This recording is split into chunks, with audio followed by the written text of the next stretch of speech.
First of all, thanks to Grace Burton for this nomination.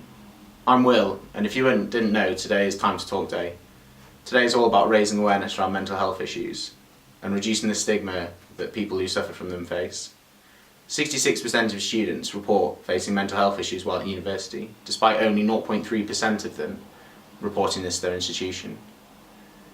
Now, the idea that people who suffer from mental health issues are in the minority is a misconception, especially among the student community where it tends to actually be a majority.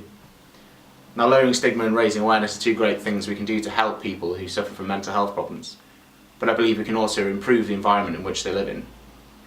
I have ADHD, and I was diagnosed as a child where at school I was an absolute terror. My parents had a season ticket to the headmaster's office, and it wasn't until I was suspended that they took me to see a psychiatrist.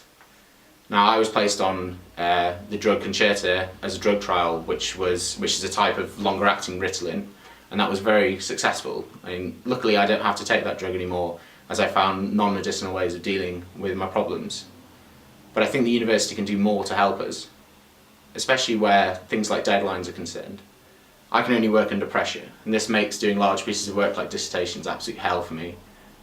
I find that if deadlines are bunched together, this means that two or more of the pieces of work are going to suffer, as I'm going to be working on them all at the same time. It's just the little things the university can do to help us out.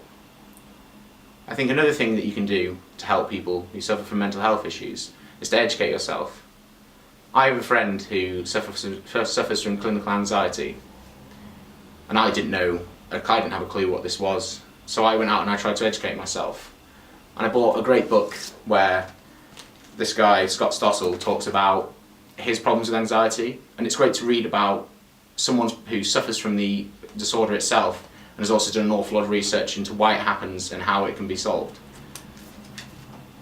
So yeah, that's my talk nomination, and as my nomination I'd like to nominate anyone who'd like to make one of these videos.